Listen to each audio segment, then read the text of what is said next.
My son sat on the leather couch and sealed my fate with a glossy brochure for a nursing home in his hand. I am Robert, 75 years old, a former jeweler and antique dealer who knows the true value of things. He sees a disposable old man, but he does not know what I keep in the false bottom of my drawer. The living room of my apartment, overlooking the city skyline, seemed smaller that Sunday. The silence weighed more than the mahogany furniture I spent a lifetime restoring. My son Mike, 50 years old, sat there like a one-man family inquisition, but with a fake yellow smile plastered on his face. He did not come for Sunday dinner. There was no smell of pot roast on the stove, no sound of grandchildren running down the hall, just that cold air of conspiracy. Mike, my only son, cleared his throat. He had always been the one who thought he was in charge, even though he still asked me for money to trade in his car every 2 years. "Dad, we need to have a serious conversation," he said, placing a glossy brochure on the coffee table, right on top of my colonial art book. "I have been thinking, and I have come to the conclusion that you can no longer stay here alone. It is dangerous. What if you fall? What if you leave the stove on?" I looked at him, then I looked at the brochure. "Golden Years, a residence for seniors," I read out loud without needing my glasses. "You want to put me in a nursing home?" "I'm not putting you anywhere, Dad," he rushed to correct me with that condescending voice. "It is a senior living community. It is high-end, Dad. It has activities, 24-hour nursing staff, a garden. It is better for you and for me. I will feel more at peace knowing you are well taken care of." Better for him. The phrase echoed in my head. Of course it would be better for him. I knew exactly what that meant. It was not out of concern for my health. My blood pressure is 120/80. I do yoga twice a week in the park, and my mind is sharper than the silver knife I used to cut the Thanksgiving turkey. The problem was not me. The problem was the apartment.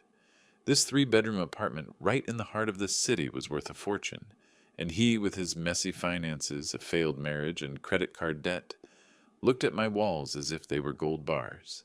As long as I was here, alive and healthy, the money was tied up.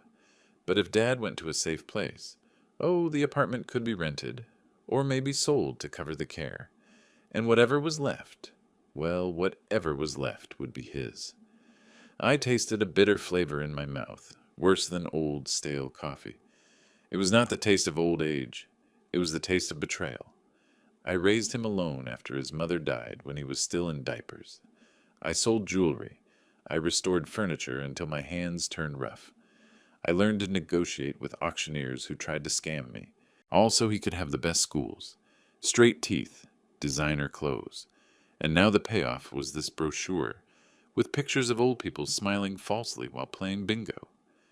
"The decision is already made?" I asked, keeping my voice steady, even though my heart was beating irregularly, not out of fear, but out of cold fury. "I already signed the contract, Dad," he said, without taking his eyes off his cell phone screen.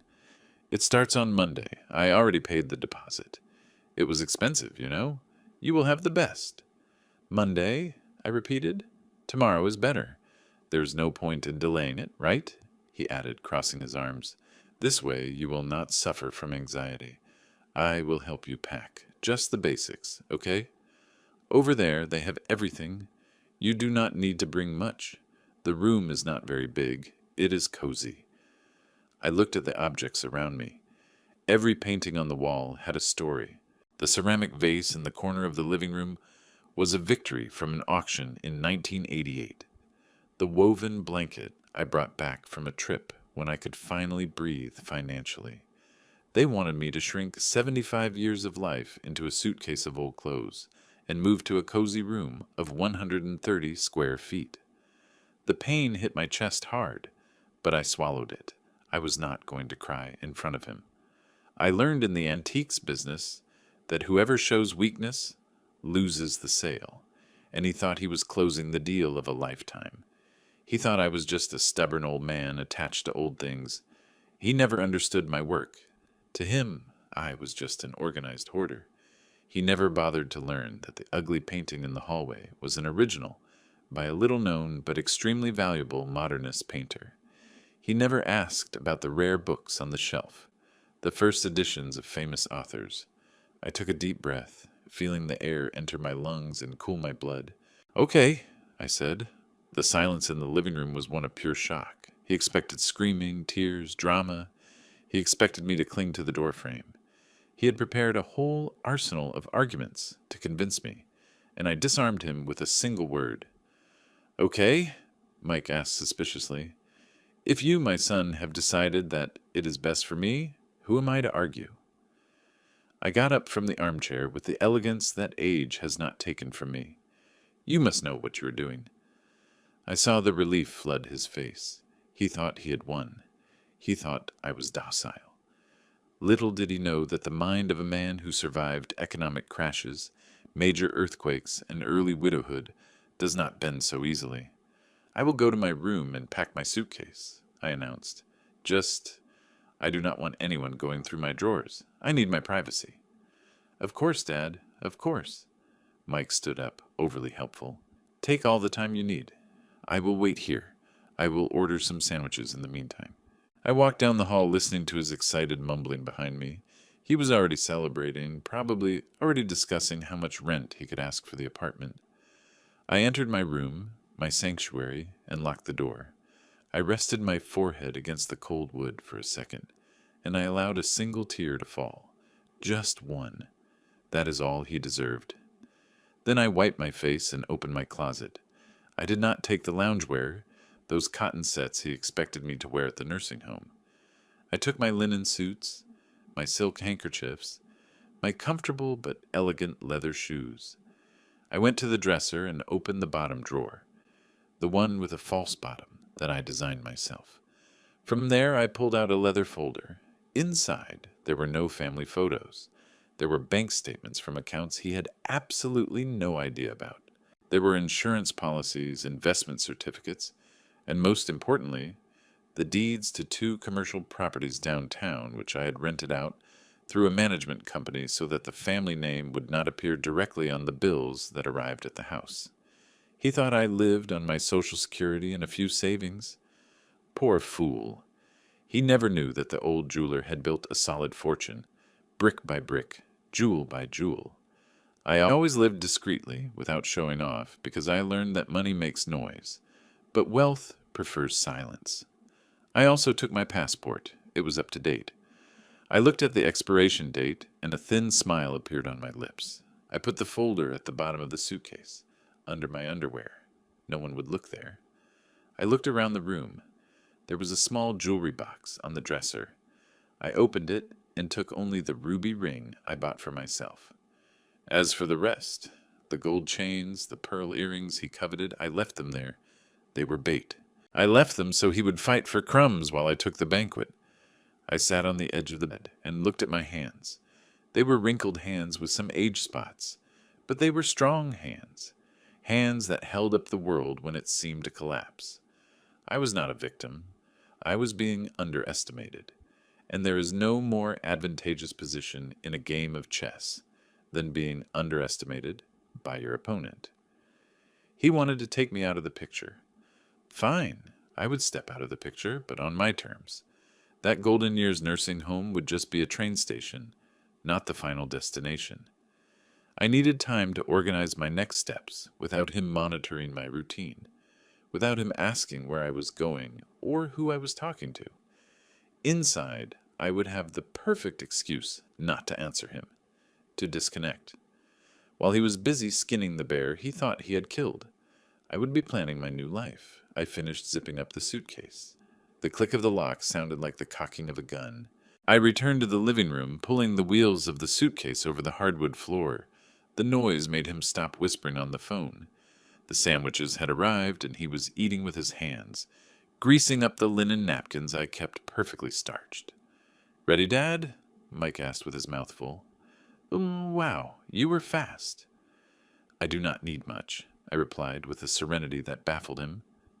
"Let us go. I want to get there before dark. I do not like strange beds at night." He seemed confused by how easy I was making it. He expected to have to drag me. My docility made him suspicious, But his greed spoke louder. The rush to get rid of me was such that he did not even question the weight of the suitcase, or what I was carrying. We rode down the elevator in silence. The doorman, Charlie, who had worked there for 30 years, looked at me sadly when he saw the suitcase and my son's funeral procession behind me. "Going on a trip, Mr. Robert?" he asked, holding his cap. "I'm going on a long vacation, Charlie," I replied, winking at him. "A vacation I have deserved for a very long time." I got into Mike's car and looked at the building one last time. I did not feel nostalgia, I felt relief. Those walls had seen many joys, but in recent years they had become witnesses to ingratitude. I was leaving the past behind, along with the stranger who shared my DNA. The trip to Golden Years took 50 minutes. It was in an area far from the city, surrounded by high walls and electric fences disguised by vines. The reception area was pretty, full of artificial flowers and armchairs that looked comfortable, but were actually too hard. The manager, a woman with a fixed smile that did not reach her eyes, came to greet us. "Mr. Robert, welcome. Your son has told me so much about you. You are going to love our facility." I signed the papers without reading them. I knew Mike had already read and signed the financial part. I just needed to agree to enter. My son said goodbye, a quick kiss on the forehead. Empty promises of, "I will visit you on Sunday, I will call you tomorrow." "Do not worry," I said, standing by the glass door, holding the handle of my suitcase. "Take care of everything. I will be fine, better than you can imagine." I watched Mike's car pull away, kicking up dust on the dirt road. He drove off laughing, probably turning the car stereo all the way up, feeling free. The receptionist lightly touched my arm. "Let us go to your room, Mr. Robert. Dinner is served at 6. I looked at her and smiled. A real smile, for the first time that day. "Of course, young lady, but first I would like to know, is there good Wi-Fi here? I have some important emails to send to my lawyer." I entered that place with absolute certainty that my son thought he had locked me in a box. What he did not know is that he had just handed me the key to my freedom, and the clock on my counterattack had just started ticking. Room 300 smelled of cheap eucalyptus disinfectant, the kind they use to try and mask the human smell, failing miserably. The bed was narrow, with polyester sheets that scratched the skin and made a plastic noise when I moved. I spent the first night awake, not out of fear, but out of calculation. While a lady in the next room moaned, calling out for someone named Mary, I mentally mapped every inch of that place, every sound of footsteps in the hallway, every nurse's shift change. My son thought he had dropped me off at a 5-star hotel, but my merchant eyes saw the reality within the first hour. Golden Years was a warehouse for people with a coat of varnish to fool guilty relatives. When the sun rose pale through the barred window, I had already unpacked my suitcase. I arranged my clothes in the white laminate closet, lined up my shoes, and hid the leather folder under the mattress, between the frame and the foam. It was an obvious hiding spot for a professional thief, but in there, where everyone assumed old people only hid cookies and old photos, it was safe enough for now. At 7 in the morning, a young nurse with deep dark circles and a name tag that read Jessica walked into the room without knocking. "Good morning, Grandpa," she said with that forced cheerfulness that made me nauseous. "Let us take a shower before breakfast." I sat on the bed, straightening my spine. I looked at her over the glasses I did not even need to use, but which gave off an air of authority. "My name is Robert, Mr. Robert, and I bathe myself, young lady. Can you just leave the towel right there?" Jessica blinked, confused.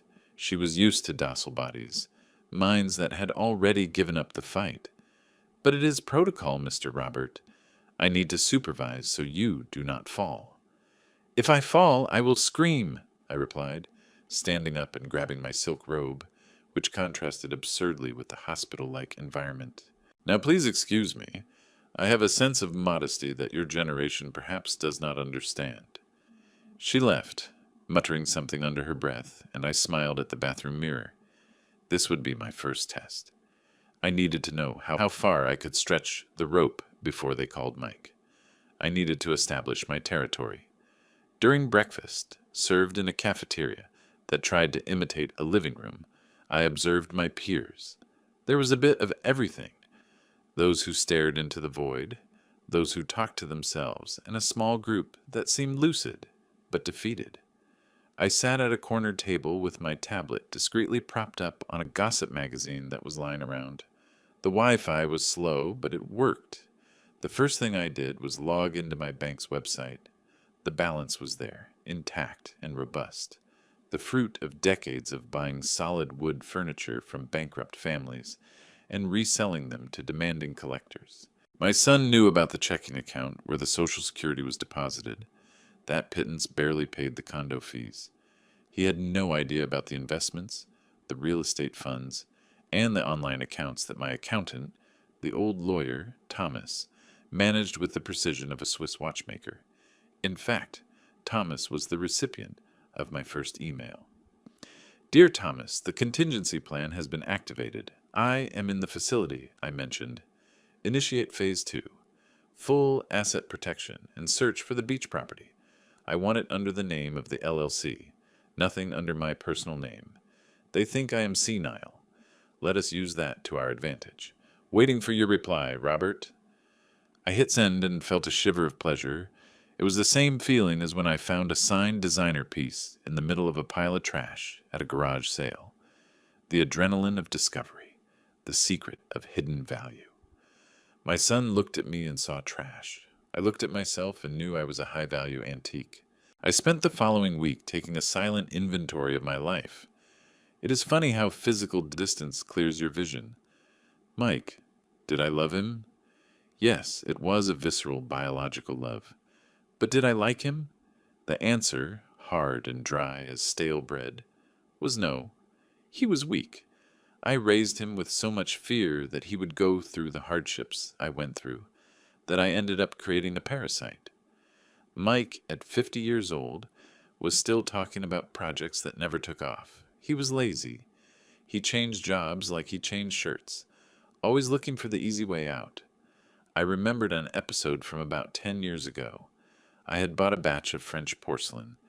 They were beautiful, delicate pieces. Mike walked into the house, bumped into the table, and broke a century-old soup tureen.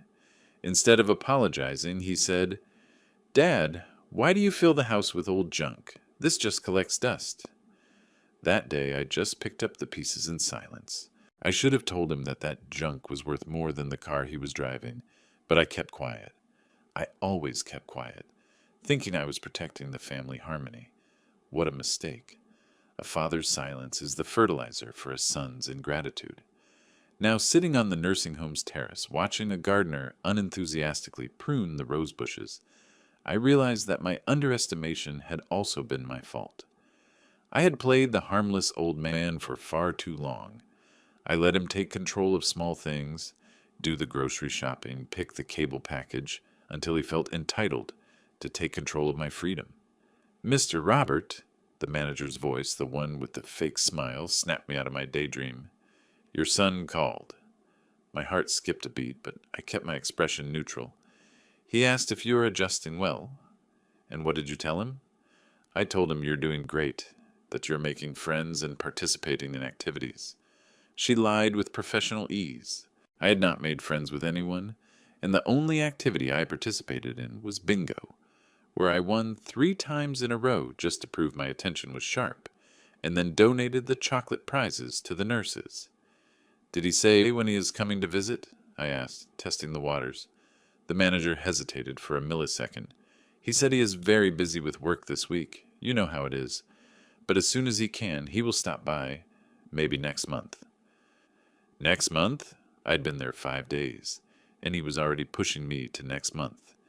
It was obvious that the apartment must already be getting looted. I pictured him sorting through the paintings, arguing about who would get the silverware. Little did he know that I had sold the most valuable pieces 6 months ago and replaced them with perfect replicas. That silver cutlery Mike coveted so much, plated brass, the modernist painting in the hallway, a copy by an art student that cost me $100 at the flea market. The originals were in a climate-controlled safe downtown, waiting for the right time to be auctioned off. I let out a low, dry laugh. Any problem, Mr. Robert? The manager asked suspiciously. None, my dear. I was just thinking about a joke I heard. Can you tell him if he calls again that he does not need to rush? I'm very busy. I went back to my room and decided it was time to stop just observing and start acting. I needed an ally on the inside, someone invisible like me. My eyes fell on the cleaning lady, a woman named Lucy. She was quiet, efficient, and most importantly, she looked sad. Sad people tend to be more honest because they do not have the energy to waste on lies. Lucy cleaned my room with a care that the others did not have. She did not bang the broom against the furniture. She did not drag the chairs violently. One Tuesday afternoon, while she was changing my sheets, I was sitting in the armchair reading a book on real estate investments, disguised with a knitted cover I made myself. Lucy, I called out. She jumped and dropped the pillowcase. I'm sorry, Mr. Robert. I did not mean to bother you. You're not bothering me, sweetie. Sit here for a minute. I cannot. The manager has cameras in the hallway. If they see me standing around, sit on the edge of the bed where the camera does not reach, I ordered with a firm but gentle voice. I need to make you a business proposition. Her eyes widened, but she obeyed. She sat on the edge of the bed, her calloused hands on her blue apron. I need a cell phone, I got straight to the point. A new prepaid SIM card that is not in my name, and I need you to receive mail for me at your house. Documents. Lucy started shaking her head in terror. Mr. Robert, I could lose my job. Lucy, look at me. I pulled three $50 bills out from inside the book. This is for the SIM card. I pulled out two more bills. And this is for the mail favor. No one will know. I am just an old man who wants to buy some creams that my son does not approve of. It is a secret between us. She looked at the money. It was probably half of what she made in a month, cleaning up after 30 old people. Necessity is the mother of courage. What kind of documents? She asked, her voice trembling. Bank stuff. Boring paperwork. My son thinks I do not have the head to manage my own money. He wants to control everything. Do you think that is fair, Lucy? A man works his whole life, and then has to ask for an allowance to buy himself a gift. I touched a nerve. Every working woman knows the humiliation of not having financial autonomy. Lucy sighed and took the money. I will bring the SIM card tomorrow. I will write my home address on a piece of paper. Good. You are a good woman, Lucy. And remember, loyalty to me pays better than this nursing home. When she left, I felt the first piece on my chessboard had moved. With the new SIM card, I could talk to Thomas without using the monitored Wi-Fi of the nursing home. I could coordinate the sale of commercial properties without leaving digital footprints that Mike, who thought he was a hacker because he knew how to restart the router, could find. That night, lying on the hard bed, I started sketching out my future. I did not just want to escape. Escaping is for criminals and cowards. I wanted to move. I wanted to disappear from his sight and reappear in a place where I was Robert, the businessman, the cultured man, the traveler, not the father, the grandfather. I remembered it. A small town on the coast of Florida, where I spent a summer 40 years ago, a place where the ocean crashed against the rocks, and the smell of the sea breeze cleansed the soul. Thomas had mentioned a house there in a gated community, safe but discreet. A house with a porch with room for my orchids, and far enough away that a visit would require planning and an invitation. But to get there, I needed them to believe more than ever that I was finished. The next day, when Mike called, finally a direct call to the hallway phone, I answered. I made my voice tremble slightly. I asked about the weather 3 times. I called him by the wrong name twice. Dad, it is Mike, he said impatiently. Wow, you are confused today, huh? Must be the adjustment. Oh, Mike, sorry, son. The mind fails sometimes. And the apartment? Are the plants watered? They are, Dad. Do not worry about anything. I am taking care of everything. You need to rest. Rest, I repeated with a theatrical sigh. It is nice here, son. They have oatmeal at night. I like oatmeal. I hung up the phone with a predatory smile. Confused? Perfect. The more confused I seemed, the less they would monitor major financial movements. They would focus on selling furniture and renting the apartment, fighting over pennies while I moved the main capital out of their reach. I went back to my room and found the SIM card hidden inside a pair of clean socks that Lucy had left. I inserted it into my backup phone, the one I kept turned off at the bottom of my suitcase. I typed the message to Thomas. Buy the beach house in cash. I want the keys in my hand in 30 days, and prepare the papers for full emancipation. I am going to fire my son from the role of caregiver before he tries to declare me incompetent. I looked out the window. The nursing home wall was high, but the gate was always open for suppliers. I did not need to jump the wall. I would walk out the front door with my head held high, in a private car that would come pick me up, and no one, absolutely no one, could stop me. But first I needed to leave a parting gift, a lesson they would never forget, something that would make them remember the father they underestimated every time they looked at an antique. I pressed send and felt the power flow back into my hands. I was not a prisoner. I was a spy in enemy territory, about to execute the most important mission of my life: rescuing myself. The days at Golden Years dragged on with the slowness of thick, overly sweet syrup. For the other 30 residents, time was an enemy bringing oblivion. For me, it was the raw material of my liberation. While they dozed in front of the TV tuned to a loud game show, I operated my clandestine office, right under the noses of the nurses and the smiling manager. Lucy proved to be a more valuable ally than any partner I had in the antiques market. Every 2 days she would enter room 322 with the excuse of changing towels and would leave with discreet envelopes hidden among the dirty laundry. They were power of attorney documents, money orders, and contracts that Thomas, my faithful lawyer and accountant, prepared with the efficiency of someone who knows that time is money. No one suspected a thing.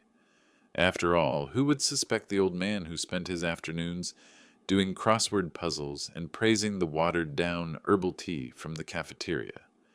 I built an impeccable routine: sunbath at 10 in the morning, nap at 2 in the afternoon, bingo or knitting at 4. I became invisible, a harmless piece of furniture, but while my hands knitted scarves I would never wear, my mind was on the stock market and coastal real estate. The beach house, the one with the porch facing the ocean, was already bought. Thomas was brilliant. The deed was under the name of an asset management LLC he had created years ago. Phoenix Asset Management. A fitting name, right? Rising from the ashes. My son would not find my name, even if he searched every registry office in the state. The first crack in my son's perfect plan appeared in the 3rd week. The secret cell phone vibrated under my pillow. It was a message from Mike to my official number, the one on the nightstand to keep up appearances. "Dad, we need to talk. The auction appraiser was here at the apartment." I smiled. I was waiting for that. Mike, in his rushed greed, must have called the first expert he found online to sell what he thought was the most valuable painting in the living room, an oil painting imitating a famous artist's style. I called back, making my voice sound a bit weaker, slurred, as if I had just woken up from a deep sleep. "Mike, did something happen, son?" "What happened is that you have been scammed your whole life." His voice was a mix of anger and disappointment. "The guy from the gallery came to see that abstract painting. He said it is a cheap copy, a decorative reproduction. He offered $100 for the frame." $100, Dad? We thought it was worth at least $500,000. I had to bite my lip to keep from laughing out loud. "Oh, Mike, if you only knew. The original, my dear boy, was sold in 2017 to a Swiss collector, and the money paid for the roof renovation of the commercial building you do not even know exists." "But how is that possible, son?" I asked, feigning shock. "I bought it from such a distinguished gentleman in the city." He assured me it was authentic. "You bought a lemon, Dad. That is what happened." He snorted. "And the silverware." I tried to polish the cutlery to sell it, and it started peeling. It is brass, Dad. Cheap brass. Where did you waste the family's money buying this garbage? The family's money. His audacity was fascinating. The money was mine. The sweat was mine. Oh, Mike, my memory is not what it used to be. Maybe I mixed things up, or maybe time damaged the pieces. Things age, son, just like me. They lose value. I heard him sigh on the other end. Frustrated? His plan to have a quick liquidation sale to raise easy cash was falling apart. He was counting on those sales to pay off his own debts before even renting the apartment. It is fine, Dad. Forget it. I will have to figure it out another way. The maintenance fee for this month arrived, and it is brutal. I thought selling the furniture would cover it. I'm sorry, my boy, but you are smart. You will figure it out. God will provide. Yeah, God will provide. I hung up and felt a warm satisfaction run through my body. He was starting to feel the weight of the inheritance ahead of time. The apartment without the valuable furniture that was already safely tucked away, and without my incomes to sustain it, ceased to be an asset and became a giant liability. The luxury condo fees, the property taxes, the maintenance, the faucet had been shut off, and he did not know how to fix the plumbing. 2 weeks later, the visit happened. Mike came alone. He must have been too broke to waste gas bringing anyone else. I was sitting in the garden reading a cheap romance novel I had taken from the nursing home library just to play the part. When I saw him walking across the lawn, my stomach churned, but I maintained my posture.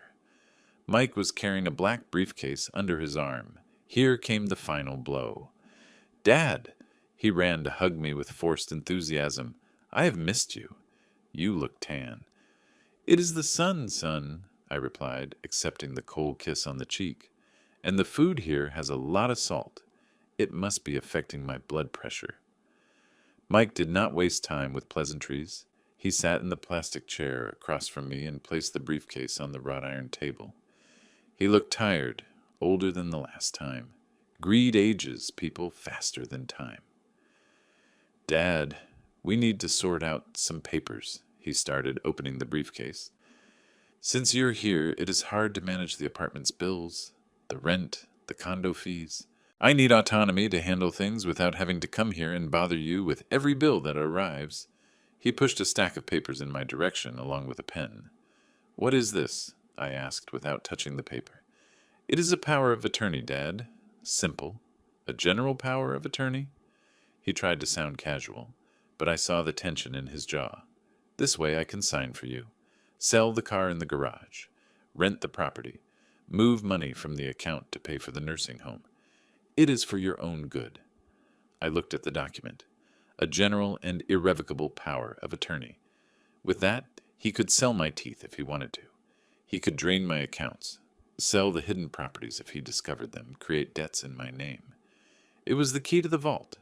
I took the reading glasses hanging from my neck and put them on slowly. My eyes scanned the clauses. It was a job well done, probably drafted by a lawyer who charged a high fee. It gave him total and irrevocable power. The silence at the table stretched out. Mike tapped his foot on the ground, nervous. Is the pen running out of ink? He asked impatiently. I raised my eyes and stared at my son. For a second I dropped the mask of the confused old man. I let him see Robert, the merchant, the man who bent auctioneers with a single look. He recoiled slightly, confused by the sudden change in my expression. Mike, I said with a firm and clear voice, there is a clause here, the 7th one, that allows the disposal of real estate without prior consultation or judicial review. He blinked, stunned. So what? It is standard, Dad. No, it is not standard. It is dangerous. I took off my glasses and placed them on the table. I may be old, son, but I have not lost my mind. If I sign this, you can sell the apartment tomorrow for half the price just to get the cash fast. And I will be stuck here, depending on your goodwill to pay the monthly fee for this place. And if the money runs out, if you spend it all, who guarantees I have a roof over my head? Dad, what an insult! He faked indignation. I would never do that. I am your son. Exactly. That is why, I replied, returning the tone but with a touch of venom. I know you, Mike. You are in debt on 3 credit cards. Money in your hands turns to water. Mike turned red. Shame and anger fought on his face. Would you rather let the apartment rot there? The condo fee is past due, Dad. I do not have the money to pay $3,000 a month for maintenance. If we do not rent or sell, it will go into foreclosure. There was the desperation. He had no liquidity. He thought he would inherit liquid assets, but he inherited high fixed costs.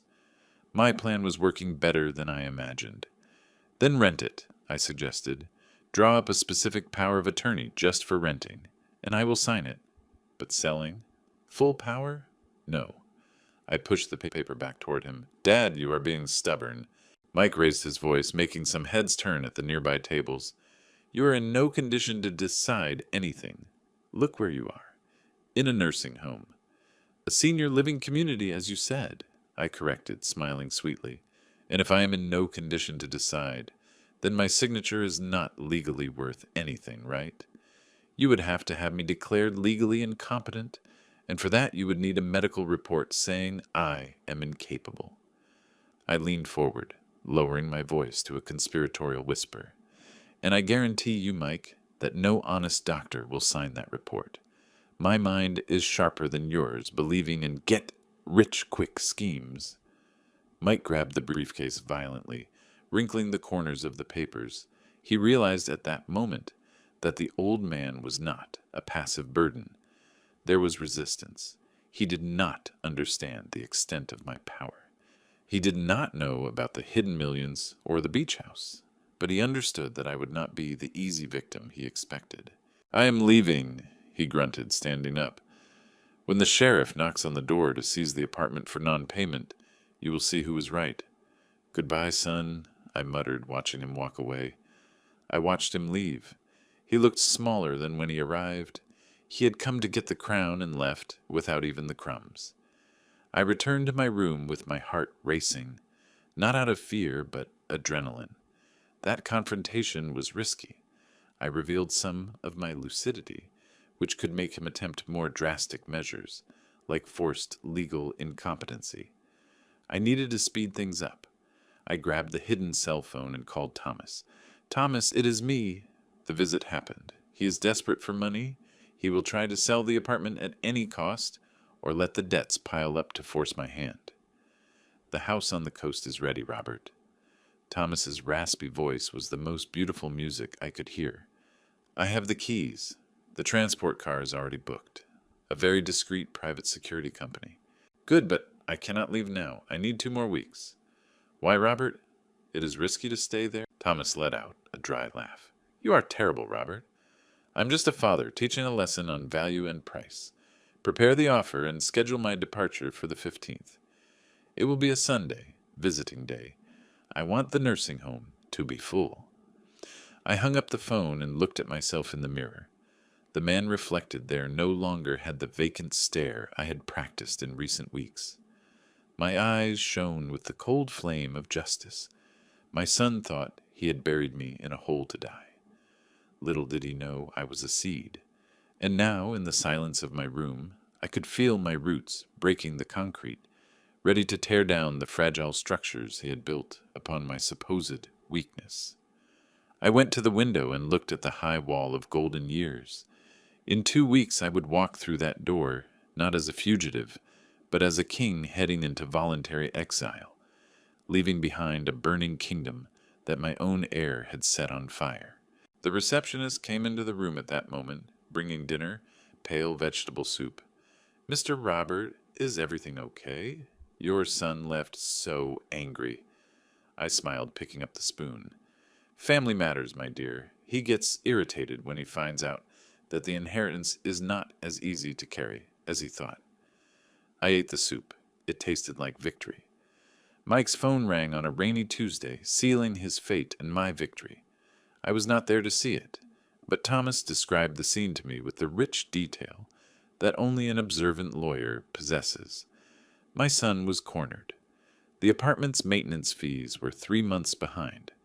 The property tax bill had arrived with that red stripe warning of active debt, and his personal bills, maxed out credit cards, luxury car financing, formed an insurmountable mountain.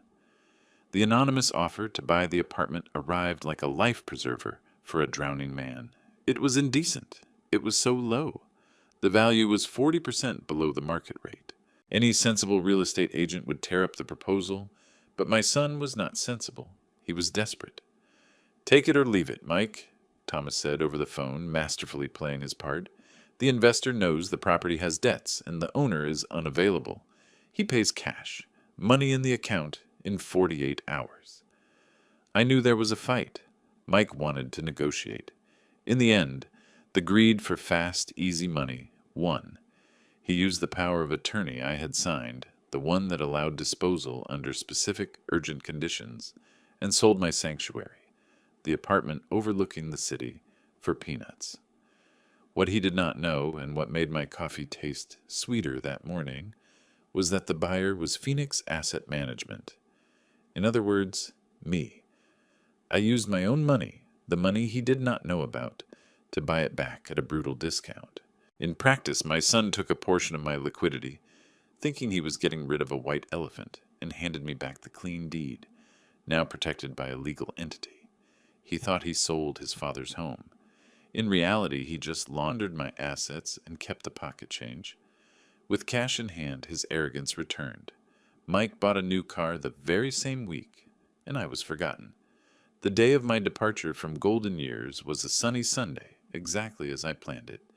It was the 15th visiting day. The parking lot was full of cars belonging to guilty families, who came to see their elderly for an hour to secure their spot in heaven. I did not pack my bags in secret. I arranged everything calmly on the bed. Lucy, my faithful squire, was by my side with teary eyes. "Are you really leaving, Mr. Robert?" she asked, folding my silk shawl. "I am leaving, sweetie, and you are too." I handed her a manila envelope. "Here is the recommendation letter for my friend's inn on the coast. The job is yours. The salary is double what they pay you here, and you will see the ocean every day there. Go on Tuesday." She hugged the envelope to her chest in disbelief. Rare loyalty deserves rare rewards. At 2 in the afternoon, a black, armored, and discreet car parked right in front of the glass door of the reception area. It was not a cab or an Uber. It was a luxury sedan with a uniformed driver. 2 security guards stepped out, large men in suits that completely contrasted with that environment of adult diapers and lukewarm soup.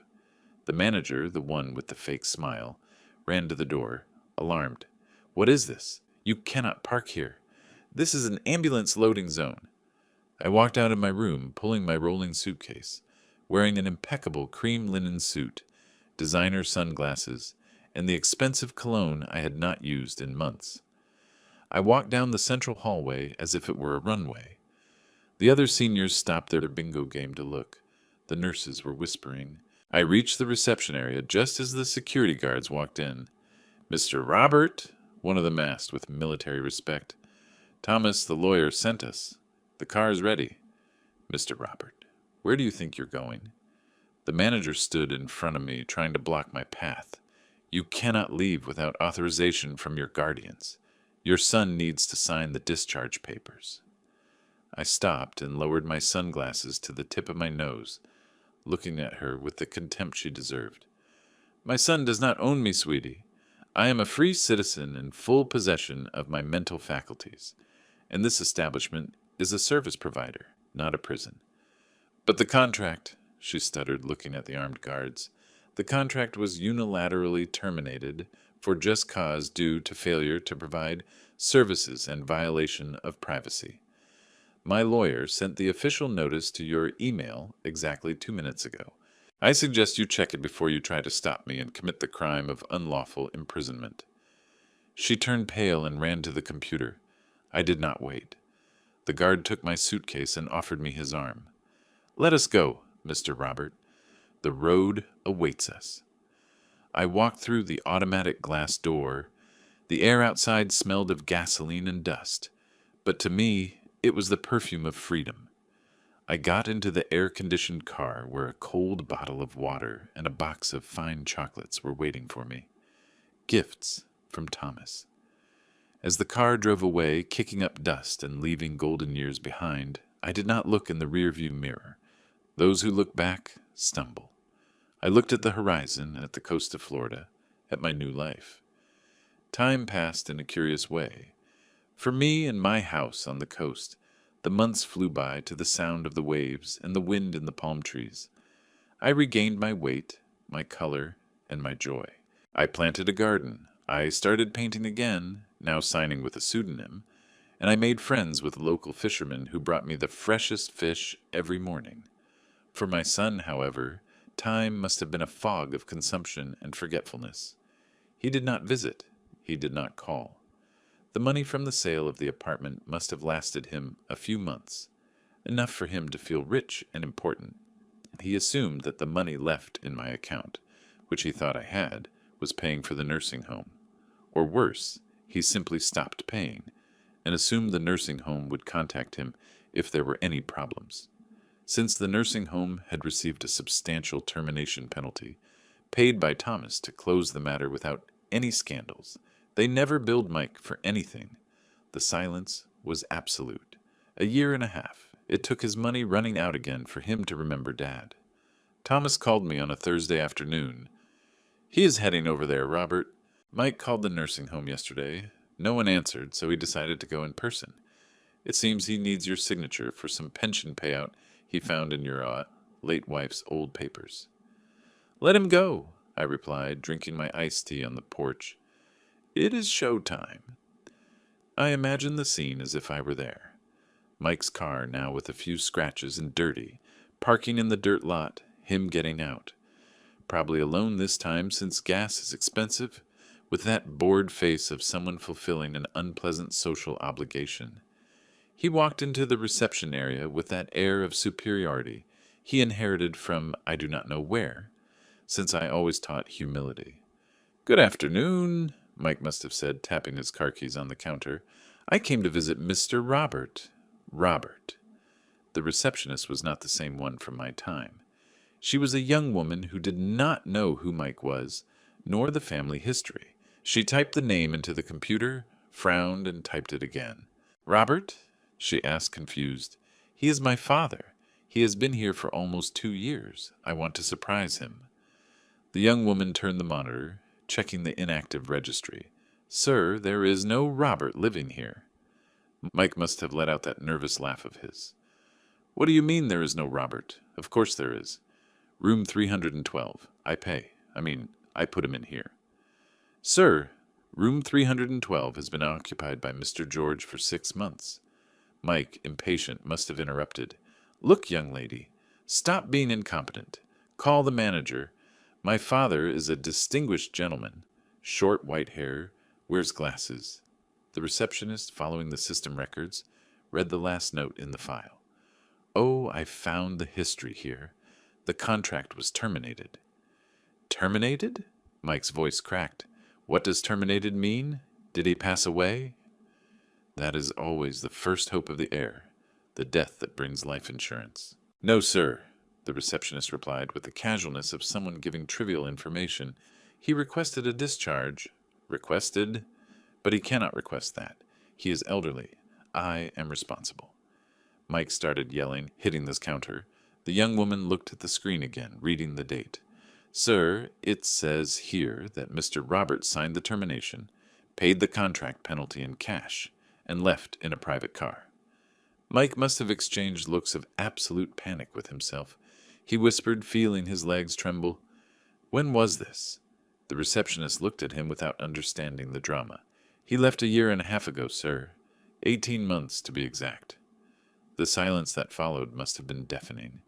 He spent a year and a half blowing the money from the sale of the apartment, traveling, buying clothes, dining out, believing that his father was locked in a 130-square-foot room, while I was free. He had abandoned his father so completely that he did not even notice he was not there. "Where did he go?" Mike demanded to know, breaking into a cold sweat. "You must have an address." "The forwarding address is the Thomas and Associates law firm." Mr. Robert did not leave a personal contact, the young woman said. Then she read the note in the system and smiled slightly. He just said, "If my son shows up, tell him I went to live the life he's tried to steal from me." Mike left the nursing home dazed. The fear was now real. Not fear for my safety, but fear of the consequences. If I was on the loose, lucid, and had a lawyer, what else had I done? The answer came 2 hours later when he stormed into Thomas's downtown office. Thomas told me he received him in his conference room, the one with the huge mahogany table and freezing air conditioning that makes anyone feel small. "Where is my father, Thomas?" Mike walked in screaming. "You kidnapped him. That is a crime, elder abuse." Thomas, calm as a Tibetan monk, pointed to the chairs. "Sit down and lower your voice, or I will call security. Your father is not incompetent, Mike. He is probably the most capable person I know. He escaped from the nursing home. He's wandering around out there. I need to find him. He's not wandering. He is in his beach residence, very well settled, safe, and happy. And most importantly, far away from you." "Beach residence? What residence?" Mike asked. Dad did not have a beach house. He barely had money for the condo fees. Thomas smiled, that shark smile that I admired so much. He opened a folder on the table and slid 3 documents in his direction. "Your father, my dear boy, is a man of resources. Resources he accumulated intelligently while you spent on futilities. The beach house was bought in cash." "With what money?" Mike was turning purple. "I sold the apartment to pay debts. There was nothing left." "Ah, the apartment." Thomas brought his hands together, savoring the moment. "Funny you should mention it. You sold the apartment for $300,000, right? A property that is worth $600,000. A bargain? It was urgent." Mike defended himself. "Yes, the urgency of greed. Well, the buyer, Phoenix Asset Management, is an LLC. Do you know who the majority and sole shareholder of that LLC is?" There was silence. The sound of the wall clock felt like hammer blows. "No," Mike whispered, bringing his hand to his mouth. "Yes," Thomas confirmed. "Robert, your father, bought his own apartment from you. You sold his assets back to him at a 40% discount. You were the worst merchant in family history." Mike fell into the chair as if he had taken a punch to the stomach. Reality collapsed on him like a demolished building. "So the money I spent," Mike stuttered, "was his. And the apartment is still his, except now it is protected. And you no longer have power of attorney. You have no keys, you have no access. The faucet has been shut off." "This is fraud," Mike tried desperately. "He tricked me. He pretended to be crazy." "He did not pretend anything. You assumed his incompetency because it was convenient. You underestimated him. You thought you could discard the man who raised you as if he were an old piece of furniture. Now face the fact that the old piece of furniture owns the entire board." Thomas pushed one last paper toward him. "What is this?" Mike asked with a tearful voice. "Official notice. Your father is cutting off any financial help, allowance, loans, or bailouts, starting today." And he left an express order. "If you try to approach his house in Florida without a written invitation, he will request a restraining order based on the elder protection law, alleging financial and psychological abuse. And with the evidence we have, the sale of the apartment at a bargain price, the abandonment in the nursing home for 18 months without a single visit, any judge will grant the order in 5 minutes." Mike stared at the papers, stunned. The easy life, the safety net, the early inheritance, everything had turned to smoke. He was no longer the impatient heir of a dying old man. He was a broke, homeless adult, since he was counting on moving back into his father's apartment when the money ran out. And without his father. "He cannot do this," Mike said. "He is my father." "Exactly," Thomas said, slamming the folder shut. "And as a father, he decided it is time for you to grow up. The lesson started late, but it will be unforgettable." In Florida, the sun was setting, painting the sky orange and purple. My cell phone rang. It was Mike. I let it ring until it went to voicemail. Then it rang again, and again. The phone vibrated for an hour straight. I did not answer. I felt no guilt. I only felt an immense lightness. as if I had taken off a backpack full of rocks. I grabbed my tablet and blocked the number. I went to the edge of the pool and looked at my reflection in the water. The disposable old man had died in room 300 at Golden Years. The man standing there was Robert the Phoenix, and I still had a lot of living to do. He discovered my power in the worst possible way, by feeling its absence in his life. The faucet turned off, the safe locked, and the key, well, the key was now at the bottom of the ocean, metaphorically speaking. Tomorrow I would start writing the last chapter of this story, not for him, but for myself. The legacy I would leave behind would not be money for parasites, but an example of dignity for whoever wanted to see it.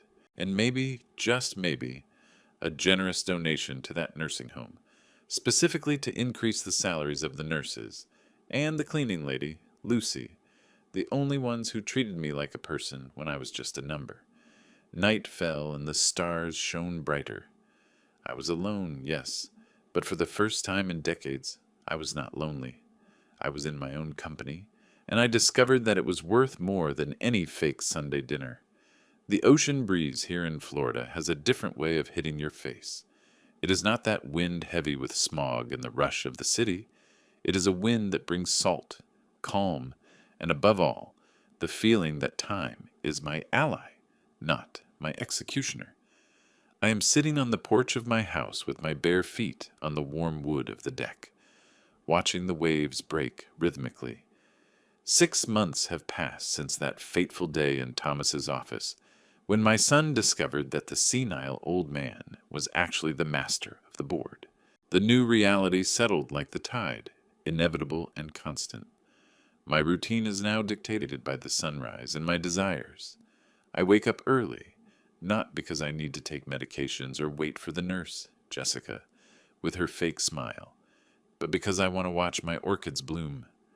The silence of the house is no longer the void of abandonment I felt in the downtown apartment. It is the peace of autonomy.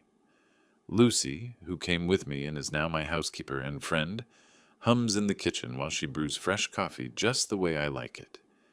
Here no one decides when I eat, what I wear, or how I spend my money. I am the king of my own castle by the sea. But the real transformation did not just happen to me, it happened, brutally and necessarily, to Mike. Thomas continues to be my link to the world I left behind. Once a month he comes to visit me, bringing not only documents to sign for the LLC, but also the progress report, as we ironically dubbed the news about my son. At first, I confess, my fatherly heart tightened. We raise our children to be princes, and it hurts to see the crown fall and roll in the mud. But I learned that sometimes love requires us to let the other person walk on their own 2 legs, even if they tremble. Mike was the one who felt the hardest blow. Without the allowance disguised as loans, and without the prospect of a real estate inheritance, his house of cards collapsed. The imported car was returned to the bank. The rented apartment in a fancy neighborhood was exchanged for a studio in a working-class area. Thomas told me, with a gleam of satisfaction in his eyes, that he saw my son driving for a ride-sharing app. He was stopped at a red light, Robert. Gray hairs showing without that expensive dye. Wrinkled shirt. He looked tired, but he was working. For the first time in 50 years, Mike was sweating to pay his own bills. That gave me a pang of sadness, but it was soon replaced by a strange pride. Maybe he was finally becoming the man I tried to raise but failed to by being overprotective. My son had to learn what most everyday Americans already know, that dignity comes from work, not from waiting for an inheritance. The faucet was shut off, and he had to dig his own well. And me. I am here on my porch, watching the sunset paint the sky, drinking iced tea and planning my trip to Italy. Next month, I will celebrate my 76th birthday. My health is made of iron, my mind is a razor, and my spirit is free. I have projects. I want to see real art. I want to learn to play the piano. I want to see my charitable foundation prosper. My son thought the nursing home was my end. Little did he know it was just the preface to my best chapter. He wanted me to be the past, a faded memory in a distant photo. but I chose to be the future. I raise the glass of wine that Lucy brought me. I make a silent toast to the wind, to new beginnings. I whisper to the courage of being who we are, whatever the cost. I take a sip. The wine is good. Full-bodied, complex, exactly how life should be. Tomorrow I will paint a new picture. I think I will paint a phoenix rising from the ocean, not from the fire. Because water cleanses, it purifies. And above all, it never stops moving, just like me. The following months were about personal reconstruction, not just financial, because that was never the real problem, but emotional. I had to learn to forgive myself for having allowed my paternal love to become a gilded cage that created a dependent son. I sat on this very porch many nights, with the sound of the waves as a soundtrack, and reflected on where I had failed as a father. The conclusion was bitter, but necessary. I gave him everything except responsibility. I gave him money, but no work ethic. I gave him comfort, but no character. A man is not made in abundance. He is forged in adversity. And I, by trying to protect him from every blow, took away his opportunity to develop his own strength. But the past is the past. I cannot change the decisions I made when I was 30, 40, or 50 years old. I can only live the years I have left better. And that is exactly what I'm doing. My foundation started small. Donations to local nursing homes here in Florida, specifically to improve the conditions for the staff. I know firsthand that the nurses and cleaning workers are the invisible heroes who keep those places running. Without Lucy, my plan would never have worked. Then I expanded. Scholarships for underprivileged youth who want to study trades, carpentry, jewelry making, furniture restoration, the skills that fed me my entire life. I want others to have those opportunities. The money Mike thought would be his is building something bigger than his greed. It is building futures for people who actually want to work. Thomas is visiting me today. It is his monthly day. He arrives with his leather briefcase and his satisfied lawyer smile. "Robert, I have news," he says, sitting in the wicker chair across from me. "Good or bad? Depends on your perspective." I straighten up in my chair, bracing myself. "Mike requested a meeting with me. He wants to talk to you." My heart skips a beat. After almost 2 years of silence, my son wants to talk. What does he want? He did not say specifically. He just asked me to convey to you that he has changed, that he understands what he did, and that he would like the opportunity to apologize. I look out at the ocean. The waves keep coming, relentless, consistent. No matter how many times they pull back, they always return. "What do you think, Thomas?" Thomas takes his time before answering. He is a wise man. "I think that a year and a half driving for ride-sharing apps, living on the basics, and facing the consequences of his actions can change a man, or it can just make him more resentful. I will not know until I see him face to face. What would you recommend?" "I would recommend caution, but I would also remind you that forgiveness does not mean restoring everything back to the way it was. You can forgive him without giving him access to your money. You can love him without trusting him blindly." His words resonate deeply. He is right. Forgiveness is not naivety. "Tell him he can come," I finally say, "but on my terms, here at my house, and just him. No hidden agendas, no requests for money. If he is coming just to apologize and rebuild a relationship, I am willing to listen. If he comes to manipulate, the door closes permanently." Thomas nods, taking notes. "When?" "Give him 2 weeks. I want time to prepare my heart." The 2 weeks passed slowly. Every morning I woke up wondering if I was making the right decision. Was it wise to open the door to someone who had betrayed me so deeply, or was it necessary for my own healing? Lucy noticed my restlessness. One morning, while serving coffee, she placed her hand over mine. "Mr. Robert, if I may say so, a man who cannot forgive is a man who remains a prisoner. You freed yourself from the nursing home, but have you freed yourself from resentment?" Her words were like a bucket of cold water. She was right. I could have all the physical freedom in the world, But if my heart was still chained to the betrayal, was I really free? The day arrived, a Saturday morning. Thomas arrived early to be present as a witness, and if necessary, as security. We still did not trust him completely. At 10 in the morning, I heard a car pull up in front of the house. It was not the new car Mike had bought with my money. It was an old, modest car with dents. That already said something. I stood on the porch in my white linen shirt and comfortable slacks. I wanted to see him arrive. I wanted to look into his eyes before he reached the door. Mike got out of the car slowly, and what I saw surprised me. He was not the arrogant man who had left me in that nursing home 2 years ago. He was a tired, thinner man with real gray hair showing without dye. He was wearing jeans and a simple button-down shirt. No flashy designer brands. He walked up the stone path toward the house, and when our eyes met, I saw something I had not seen in decades. Genuine shame. "Dad," he said quietly when he reached the bottom of the porch stairs. I did not respond immediately. I let him feel the weight of the silence.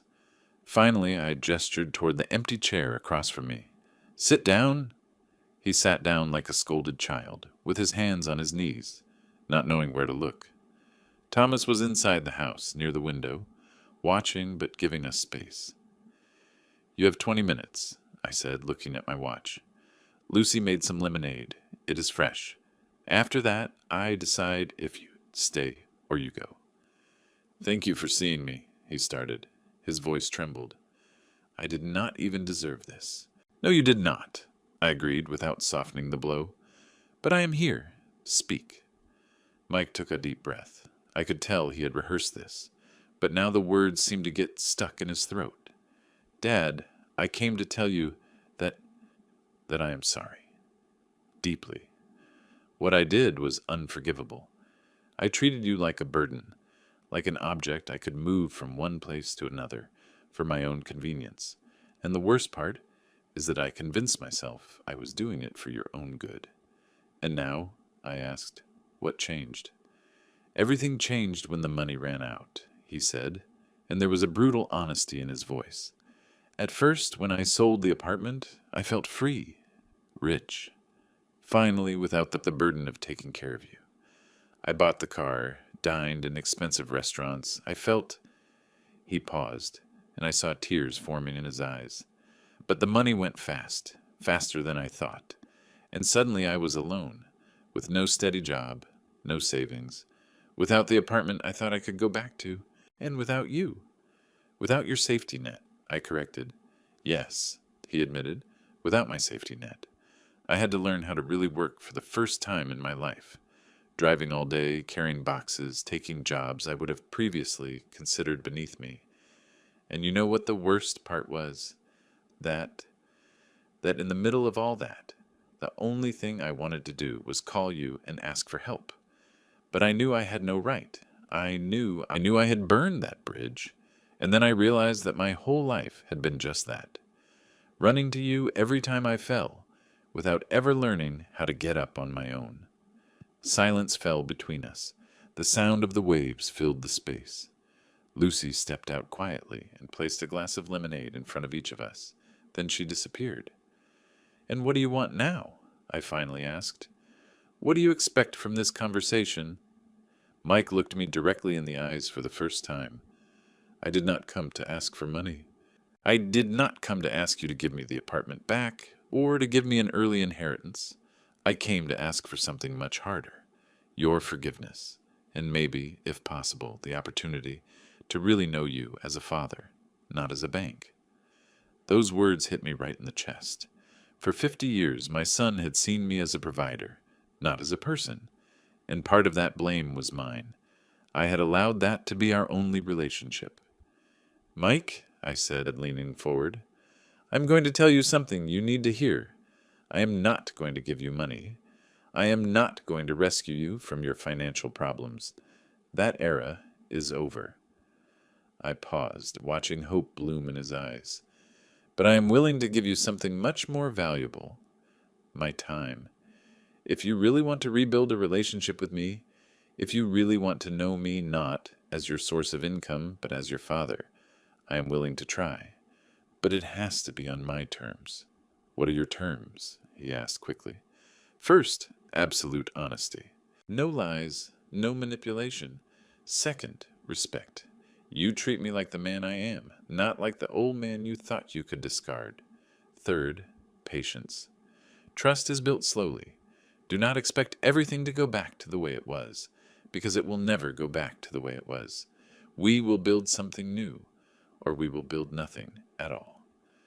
Mike nodded, wiping away his tears. I accept. I accept everything. Dad, I do not know how to thank you for this opportunity. Do not thank me yet, I said. This is not going to be easy. There is a lot of pain between us, but if you have really changed, if you really want this, then it is worth trying. We sat there for another hour. For the first time in decades, we really talked. Not about money, not about properties, but about life. I told him about my new foundation, about the young people I was helping to learn trades. I told him about my painting, about the orchids I was growing, and he told me about his fears, about how he had always felt inadequate, always trying to impress me, but never feeling like it was enough, about how money had become his way of measuring his self-worth, because he had never learned any other way.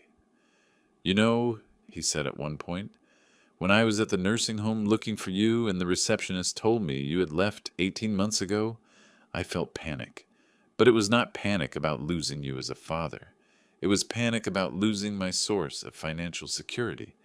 And that made me realize how sick I was. And now what do you feel? I asked.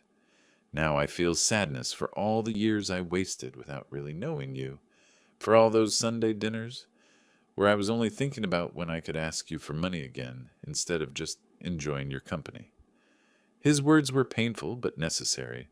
It was the first time my son saw himself clearly. As the sun began to go down, Mike got ready to leave. Can I come back? He asked at the door. Can I visit you again? Yes, I said, but with one more condition. What is it? Next time you come, I want you to bring photos. Photos from when you were a kid, of your mom, of our family. We spent so much time talking about money that we forgot our history. I want to remember who we were before money got between us. Mike smiled, a genuine smile I had not seen in years. I will do that, Dad. I promise. I watched him drive away in his old dented car. Thomas came out to the porch. How do you feel? He asked. Exhausted, I admitted, but also hopeful. I do not know if it will work, Thomas. I do not know if he has really changed or if it is just another act. But I am giving him the opportunity that every son deserves, the opportunity to grow. You are a wiser man than I would be, Thomas said. It is not wisdom, I replied. It is exhaustion. I am tired of carrying resentment. I am tired of just being the old man who took revenge on his ungrateful son. I want to be something more. I want to be the father who finally taught his son to stand on his own 2 feet, even if the lesson came at a tremendous cost. That night, sitting on my porch under the stars, I reflected on the day. I had taken a risk.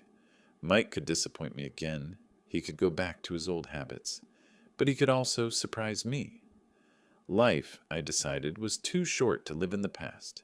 Every day was a gift. And if I could use some of those days to rebuild a relationship with my son, to teach him the lessons I should have taught him when he was young, then it was worth a try. It was not naivety.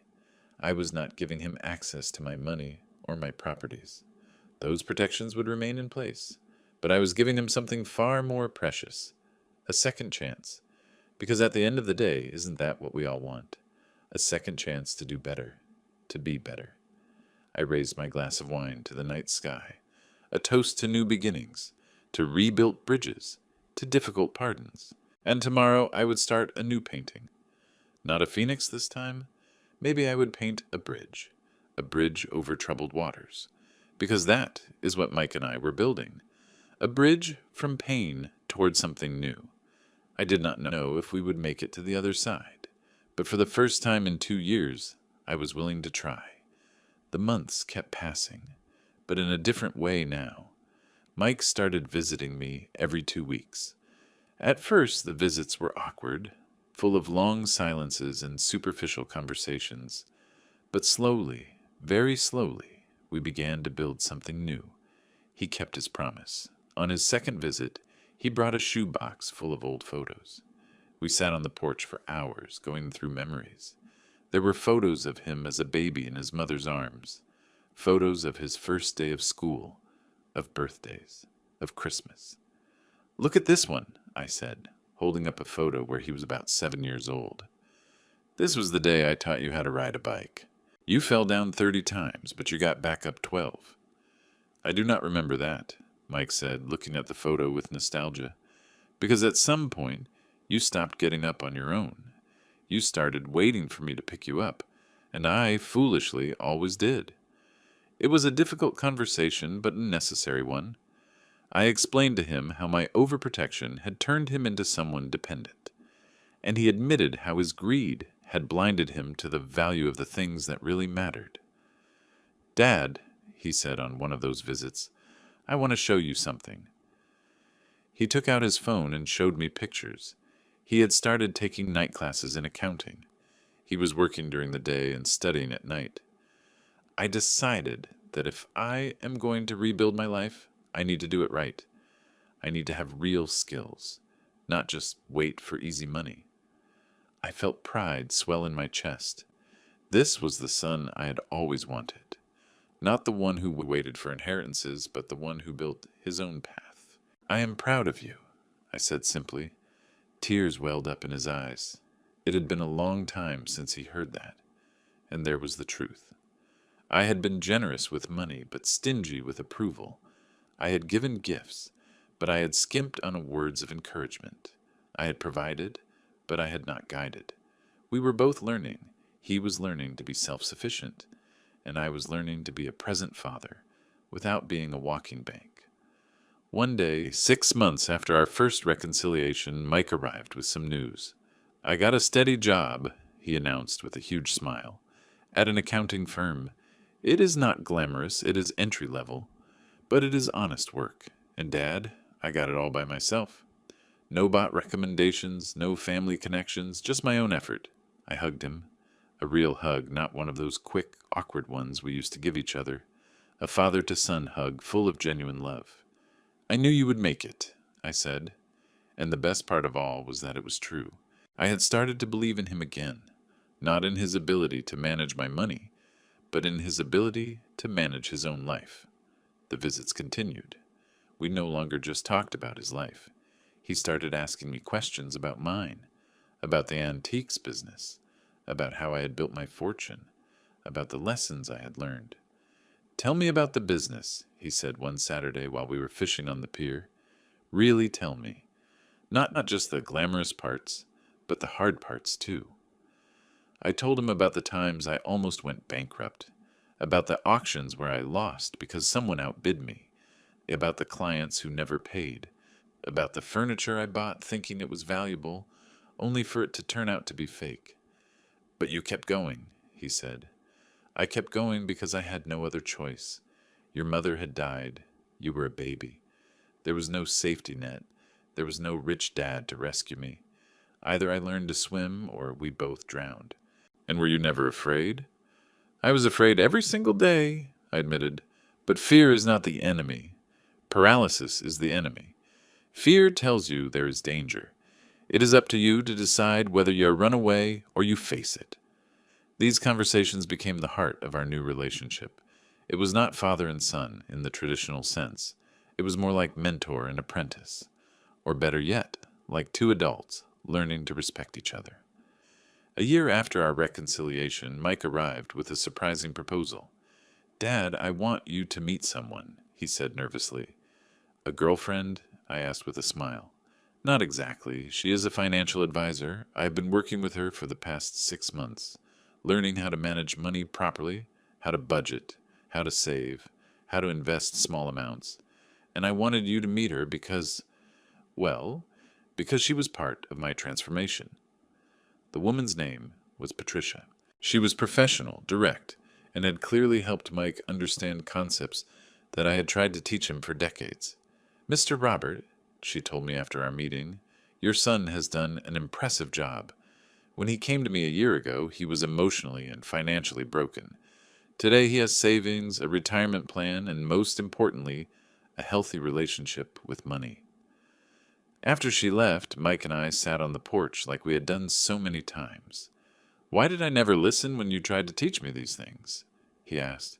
Because I was your father, not your teacher. Children rarely listen to their parents about money because there is too much emotion involved. You need someone neutral to teach you. I wish I had understood that sooner.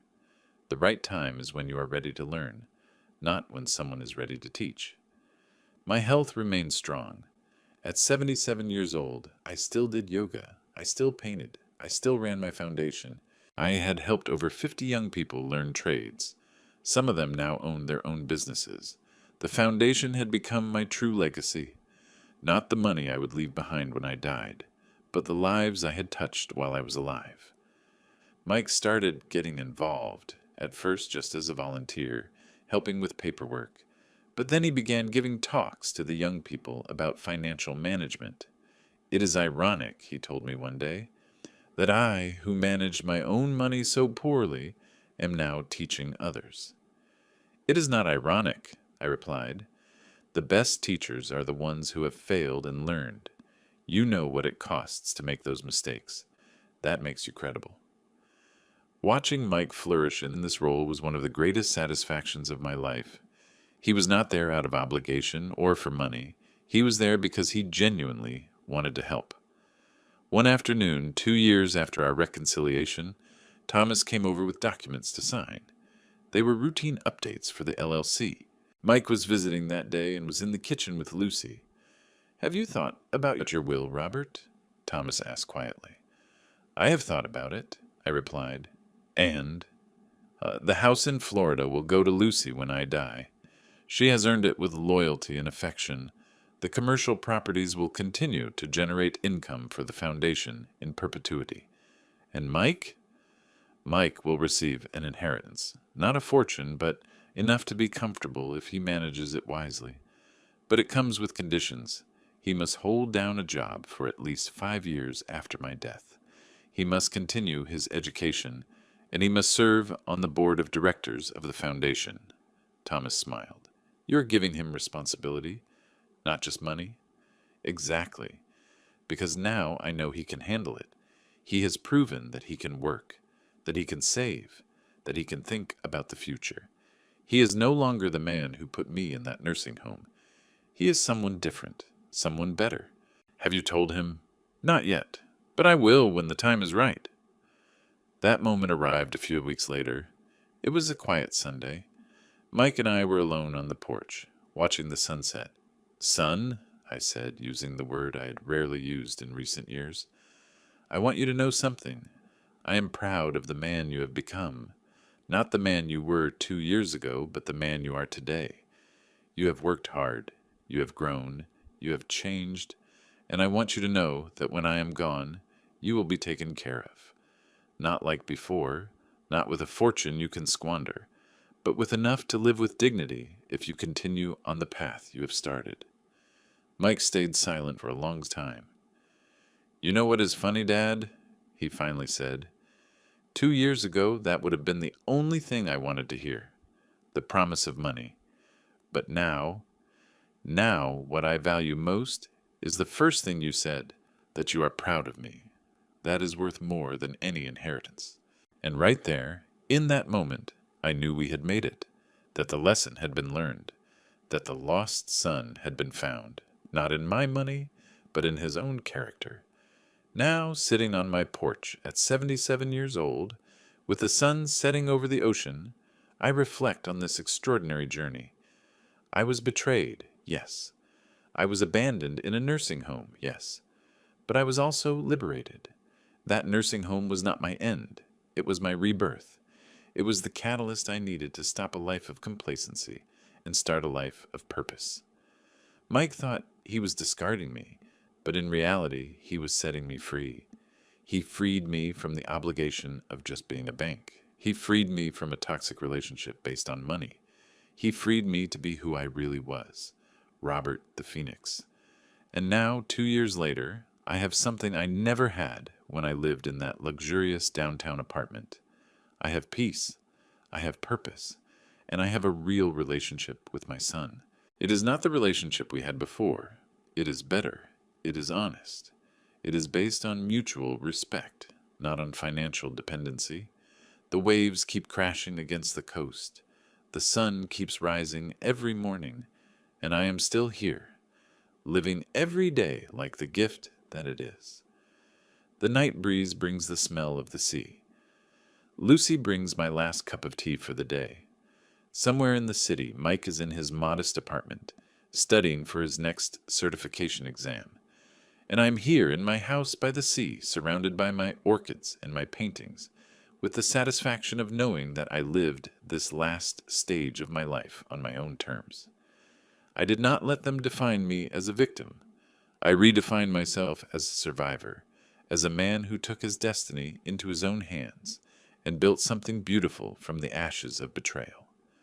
I am Robert.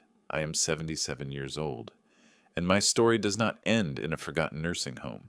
My story ends here, on this porch, with the sound of the waves, the smell of the sea, and the knowledge that I lived well. I loved deeply, and I left a legacy that is not measured in dollars, but in changed lives,